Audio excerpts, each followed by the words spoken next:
Salut et bienvenue dans cette troisième vidéo pour apprendre à dessiner. Pour s'améliorer dans un domaine, il n'y a pas de secret, il faut y passer du temps. Mais on oublie qu'avant ça, il y a quelque chose d'encore plus important, il faut s'amuser. Si tu t'amuses, peu importe le temps que ça va te prendre car tu vas rester motivé. Et personnellement, je trouve que le dessin c'est comme un instrument de musique. Si tu commences par un long cours sur le solfège, les notes, la théorie, il y a de grandes chances qu'au bout d'une heure, au mieux, tu vas dormir, au pire, tu vas abandonner.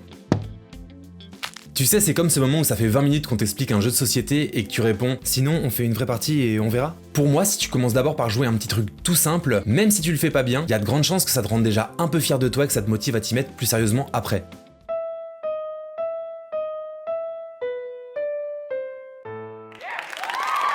Et mon but à moi dans cette vidéo, c'est justement de t'apprendre à dessiner des trucs faciles en 1 ou 2 minutes, en espérant qu'après ça te motivera à aller encore plus loin et pourquoi pas apprendre la théorie. Pour ça, t'as juste besoin d'une feuille, d'un crayon et de t'abonner à cette chaîne, car oui, l'abonnement aide à mieux dessiner, c'est prouvé scientifiquement. Et c'est parti pour 10 nouveaux petits dessins faciles et rapides à faire.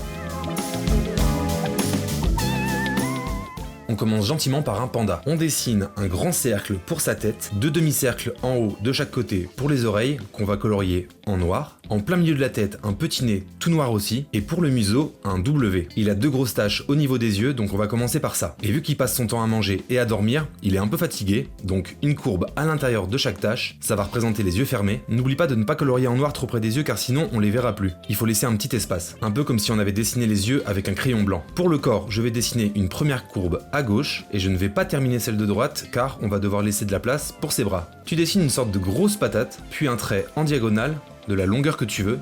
Je reviens avec un autre trait parallèle au premier, et je lui ajoute des séparations. Je dessine l'autre bras qui passe derrière le bambou, et j'ai bien fait attention de ne pas aller trop bas pour ajouter les jambes.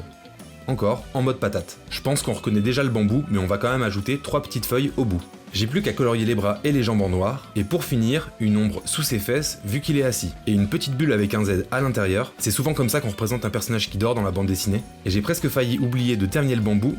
Voilà, c'est mieux. J'espère que ce premier dessin te plaît, pas de panique s'il te faut plusieurs essais, prends ton temps, fais une pause à chaque étape, et surtout n'hésite pas à commencer au crayon à papier pour pouvoir gommer. Pour le deuxième dessin, on va dessiner du popcorn, dans un seau avec des rayures blanches et rouges comme à l'ancienne. Donc on va dessiner un premier trait en diagonale suivi d'un autre à l'horizontale, un troisième trait parallèle au premier et 4 petites courbes pour le dessus. Je continue avec un nouveau trait qui part en bas à droite et encore un autre parallèle aux 2 premiers et 4 nouvelles petites courbes, puis on peut faire le dessous du paquet. Pour le pliage, ça va un peu ressembler à une lettre pour la poste et je dessine un rond en plein milieu d'une des faces dans lequel on va ajouter un logo. On peut maintenant ajouter les rayures verticales qui partent du bas des boucles et je dessine un gros titre popcorn. Ça je le fais pas souvent car je trouve que ça revient à écrire en gros sur ton dessin le nom de l'objet au cas où quelqu'un l'aurait pas reconnu, mais pour un truc alimentaire ça fonctionne. Pour finir, on va ajouter le principal, des boules de popcorn. Des boules de popcorn. Pour ça, c'est assez simple, tu dessines comme des mini nuages. Moi j'ajoute des petits visages dessus en mode kawaii. Je colorie en noir celles qui sont derrière car elles sont cachées et pour donner un peu de dynamisme, j'en dessine d'autres qui sautent comme si les grains de maïs venaient juste d'exploser.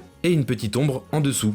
Deuxième dessin terminé. Pour le troisième dessin, on va dessiner un burger. C'est quelque chose d'assez détaillé, mais avec des formes plutôt simples. On va commencer par le pain du dessus, donc une première courbe légère, puis un demi-rond. Tu peux voir que j'ai laissé des petits espaces, ça va être pour ajouter les petites graines qui sont sur le pain. Donc je dessine des petites formes rectangulaires un peu partout, pas autant que sur les vrais burgers mais suffisamment pour recouvrir le dessus. Première couche, j'ajoute de la salade, ça va être la partie la plus difficile car c'est vraiment dégoûtant la salade. Non, plutôt difficile à dessiner, mais il faut représenter des genres de petites vagues. On enchaîne avec les tranches de tomates, pour ça c'est un cercle avec une courbe à l'intérieur et des mini traits qui vont représenter la pulpe. Une deuxième tranche et je vais ajouter en dessous des mini versions qui vont représenter des cornichons. Quelques gouttes qui dégoulinent pour la sauce et des formes rectangulaires pour le fromage. Encore un peu de sauce en dessous mais qui dégouline un petit peu moins. On peut ajouter 2 dernières tranches, une pour le steak et l'autre pour le pain. Les deux se ressemblent beaucoup, c'est le piège quand on met pas de couleur, mais je trouve que ça passe. Et voilà pour le burger.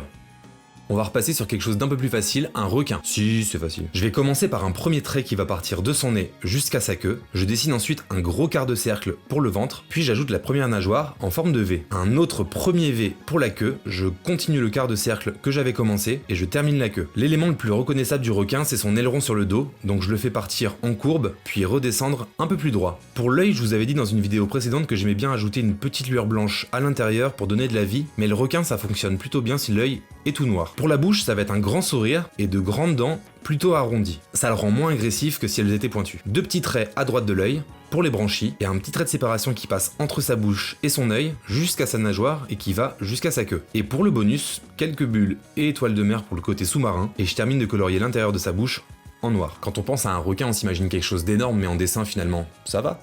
5e dessin, un petit astronaute. On va commencer par la vitre de son casque avec un rectangle qui a des bords arrondis et on va ajouter un contour, sauf à gauche, car c'est par là qu'il va regarder. On peut maintenant colorier la vitre en noir. J'ai bien pris soin de laisser quelques zones en blanc pour faire les reflets. Au niveau de son oreille, on va faire un petit cercle et au bout, une antenne. Il n'y a plus qu'à ajouter un cercle tout autour pour finir le casque. J'ajoute un nouveau contour en bas, c'est par là qu'il passe sa tête et je continue en ajoutant un boîtier sur son ventre. Je dessine un rectangle pour faire le premier bras, un ourlet au bout de la manche et un petit gant. Je continue le corps avec une ceinture et je dessine le deuxième bras. Pour terminer le corps, 2 petites jambes avec toujours le petit boudin de séparation entre les pantalons et les pieds et je dessine les bottes. J'ajoute quelques détails avec des rectangles au niveau des genoux, un rectangle pour le matériel sur le dos et on va rendre le tout un peu plus poétique et scientifique avec une lune derrière sur laquelle il va être assis. Une petite planète et un petit message d'amour pour la Terre et on a fini. On arrive à la moitié de la vidéo donc j'en profite pour vous demander de la liker si elle vous plaît et n'hésitez pas à me proposer en commentaire des dessins que vous voudriez apprendre. Merci d'avance et on peut passer au 6e dessin. On va dessiner un mannequin écho. Le nom ça vous dit peut-être rien, mais je pense que si je vous montre une photo, là, vous allez reconnaître. Ce sont les petites statues de chats qui portent bonheur au Japon. Comme pour le panda, on va commencer par un grand cercle qu'on va pas finir en haut car on va dessiner les oreilles. Puis un triangle à l'intérieur des oreilles, un petit nez noir en plein milieu du cercle et le museau en forme de W. 2 courbes pour les yeux fermés, puis les moustaches. On va ensuite lui ajouter un collier avec un grelot, ça ressemble beaucoup à une Pokéball, et je lui dessine la petite patoune levée. Ça c'est vraiment la partie la plus importante car c'est ça qui représente la chance. Et apparemment ça veut pas dire la même chose s'il lève la patte droite ou la patte gauche. Un petit rond pour son autre patoune qui elle va tenir une pièce d'or qui s'appelle un koban. Et normalement dessus il y a une inscription en japonais qui veut dire bonheur ou un truc du genre, mais vu que je parle pas japonais et que j'avais trop peur d'écrire fromage ou une autre bêtise en prenant de mauvais symboles, j'ai juste fait des petits traits. Je termine par les pattes arrière avec 2 nouveaux petits ronds, une ombre et des coussinets. Pas mal instructif celui-là, un joli dessin saupoudré d'infos Wikipédia. Suivant, on va maintenant dessiner un coffre trésor. Je commence par un trait vertical, un deuxième qui part un peu vers le bas, vu qu'il va être orienté vers la gauche, et un troisième trait parallèle au premier. Il est dans le sable, donc j'ajoute des petites bosses, je continue tout de suite par le côté du coffre, et plein de petits points pour les grains de sable. Les arêtes du coffre sont en métal, donc quelques lignes pour donner un peu d'épaisseur, une forme avec un petit trou pour la serrure et des lignes horizontales pour représenter les planches de bois. Pour le trésor, petite technique pour que le dessin soit pas trop long à faire, je dessine quelques pièces mais pas partout, elles vont reposer sur un petit tas et j'ajoute en bonus un gros diamant. Si tu veux apprendre à dessiner des diamants, je t'ai déjà montré ça dans ma toute première vidéo. N'hésite pas à aller la voir. Pour le haut du coffre, je dessine un rectangle avec le petit bout de métal pour le refermer. En vrai, je me rends compte que mon verrou il a vraiment aucun sens parce qu'en haut c'est un système pour mettre un cadenas et en bas c'est pour une serrure. Bref. Je termine la trappe qui est arrondie avec les arêtes en métal, des traits pour les planches et un peu de noir pour l'ombre à l'intérieur. Il vient d'être déterré donc pourquoi pas une petite pelle en plus. Et pour la partie détail, le contour des pièces et des petits traits pour l'effet du bois. On a fait pas mal d'animaux mais pas encore d'animaux imaginaires, donc c'est parti pour une licorne. Je commence par une courbe, puis une deuxième pour le bas de sa crinière. Tout à droite, on ajoute l'oreille. Je sais pas trop comment décrire la forme, mais en vrai ça ressemble vraiment à une barquette à la fraise. On dessine ensuite le haut de la mèche en n'oubliant pas de laisser de la place pour le plus important, la corne. Un cheval c'est ultra dur à dessiner, mais heureusement pour nous le réalisme aujourd'hui il est parti en vacances. Donc pour la tête on va dessiner une grosse patate, 2 petits yeux noirs, et contrairement au requin, on ajoute une lueur blanche à l'intérieur.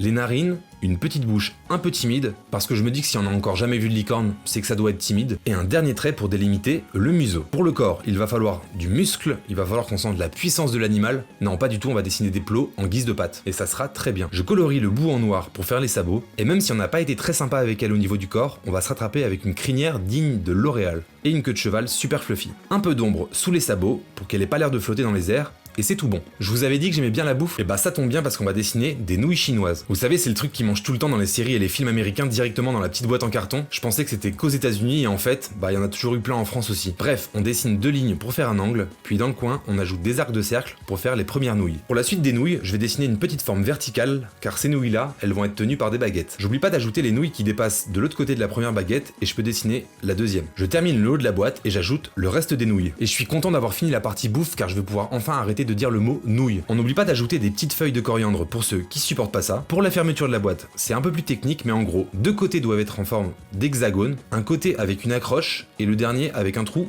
pour son accroche. Mais pour cette partie, vous pouvez faire des côtés rectangulaires à la place si c'est trop technique. Maintenant, on peut finir la boîte, donc on dessine un cube avec un côté qui ressemble vraiment à une enveloppe et une autre qui va comporter un petit dessin traditionnel. Une grande ligne sur le sol et 3 lignes plus petites pour les étages. Il n'y a plus qu'à ajouter une pointe pour faire le toit et des traits verticaux pour les murs entre chaque étage. Un petit nuage derrière et des petits caractères chinois en haut à droite.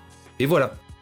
Dernier dessin de cette vidéo, bravo et merci si vous en êtes arrivé là. On va terminer par un dinosaure car comme tous les enfants nés dans les années 90, je suis un gros fan de dinosaures et de Jurassic Park. On va dessiner plus précisément un stégosaure. Désolé si le nom vous dit rien, mais vous l'avez sûrement déjà vu dans Jurassic Park 2. Il est pas bien malin, mais il a un bon design. Je commence par une petite courbe qui va remonter, je m'arrête pour faire une première patte en forme de U, je continue ma courbe et je m'arrête pour une deuxième patte. Bon là c'est plutôt un U tordu sur la droite. Et je termine ma courbe qui va arriver au bout de la queue. Un demi-cercle pour le haut de la tête, un petit visage car là c'est la fin de la vidéo et on fait plus d'efforts. Je n'oublie pas d'ajouter les deux autres pattes avec même une petite ombre pour souligner qu'elles sont bien à l'arrière. Et là on en arrive à la partie qui est la raison pour laquelle je voulais dessiner ce dinosaure en premier, les plaques sur son dos. Je l'ai fait en forme de losange avec même un trait qui suit le contour à l'intérieur pour les plus grosses et qui indique bien leur épaisseur. Elles sont disposées deux par deux, donc n'oublie pas d'ajouter quelques ombres sur celles de l'arrière pour qu'on ressente la profondeur. Et pour finir, car ce dinosaure aimait bien la badassitude, 4 pics au bout de sa queue pour se défendre. J'ajoute les derniers détails au niveau de ses pattes, de son ventre et même quelques taches sur le corps.